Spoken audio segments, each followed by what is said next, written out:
Salut à tous, moi c'est Antoine, je bosse pour la revue Mission. Cette semaine, j'avais envie de vous présenter 3 informations qui vous sont peut-être passées sous le nez et que j'avais à cœur de mettre en valeur.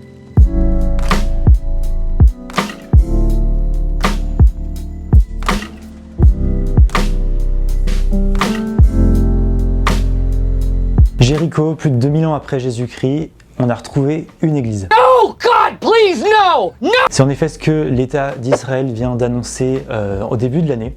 Dans la région de Jéricho, on aurait retrouvé une église datant du 6e siècle. Convoque tous les ouvriers que tu pourras trouver. Fais creuser les fondations de là-bas. Alors d'après les fouilles archéologiques, ça ressemble à une église de plus de 250 mètres carrés. Énorme! 250 mètres carrés de surface d'une église byzantine datant du 6e siècle. Qu'est-ce que ça veut dire?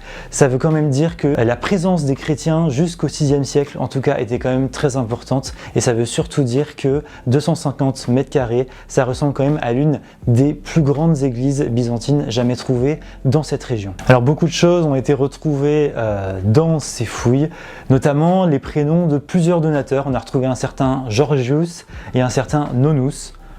Complètement d'accord avec vous, c'est pas les prénoms les plus à la mode aujourd'hui. Enfin, qui sait, ça pourrait quand même devenir et arriver en top trend des prénoms les plus donnés en 2023. Pourquoi t'es vénère, Serge? Tu veux peut-être dire Serge de Mito? Pas que c'est comme ça que vous m'appelez.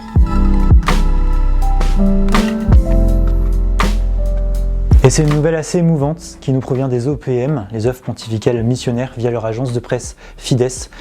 La Cour suprême du Sri Lanka vient de donner justice à toutes les familles chrétiennes. Alors ce geste de la Cour suprême du Sri Lanka, elle reconnaît la non-intervention de membres de la police, de membres du renseignement et de membres du gouvernement sri-lankais pour empêcher en fait cet attentat qui a eu lieu contre les chrétiens. Je rappelle que cet attentat avait quand même fait plus de 279 morts et au moins 500 blessés. Alors cette décision très importante de la Cour suprême du Sri Lanka, elle vient d'être applaudie par l'ONU. Je voudrais quand même rappeler que les nombreuses familles de victimes ont porté leur voix, ont fait porter leur voix partout où elles pouvaient, notamment par le biais de nombreux intellectuels dans le monde entier et plus récemment par le pape François. Certaines familles de victimes se sont rendues au Vatican pour une rencontre avec le pape François. On peut vraiment espérer que ce geste fort de la Cour suprême du Sri Lanka va en appeler beaucoup d'autres pour continuer à ce rapprochement, à cette réconciliation dans ce pays.